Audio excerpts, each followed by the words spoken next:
القدس يناديكم. خارجين للنفير ولا لا؟ سهلة وبسيطة، ارتاح شوي من التحليل. خالد من السعودية.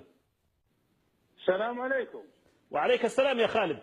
خالد، المظاهرات ممنوعة لديكم، المظاهرات ممنوعة لديكم، لكن اليوم الأقصى يناديكم، يعني هل ستخرجون لنصرته أم صعبة شوية؟ والله الذي لا اله الا هو، لو نادتنا الجامعه العربيه لنخرج، لكن ينادينا مجموعه حماس وقطر على اساس يعرفون موضوع قضيه الارهاب مع قطر ويقولون النفير العام. كيف يا اخوي هذا الكلام يا صالح؟ هذه طال عمرك. والله يا خالد، يا خالد يا عزيزي، يا خالد، يا خالد، سأعطيك فرصة لتكمل، صدقني سأعطيك فرصة لتكمل، ولكن أقول لك كلمة، وأنت انظر لنفسك في المرآة وأنت ساجد أمام البيت الحرام أو غيره، سترى نفسك بشكل واضح. دعك يا رجل، الأقصى لا يمثل لا حماس ولا قطر ولا غيرها، الأقصى لكم ولكل هذه الأمة التي تتابعكم. فعل الخير لا يعنيك أنت من دعا ومن لم يدعو.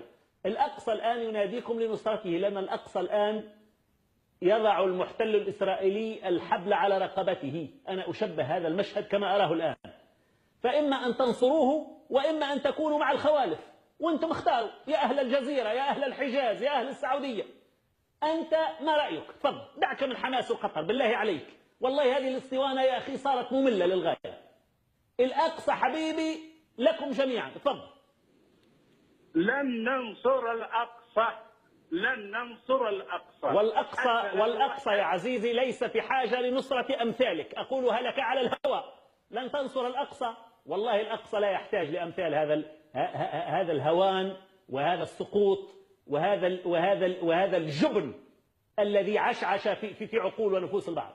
لن ننصر الأقصى. صحتين وعافية حبيبي، روح نام، روح اشبع نوم هناك، لا أدري أين أنت يعني عايش. والله العظيم هذا الكلام، أنا لا أود أن أقارن بعض العرب بالمحتل الإسرائيلي، أكون مبالغ شوي، ولكن هذا الكلام يثلج صدور نتنياهو ويخليه فرحان ويضحك علي أنا وعلى أمثالي.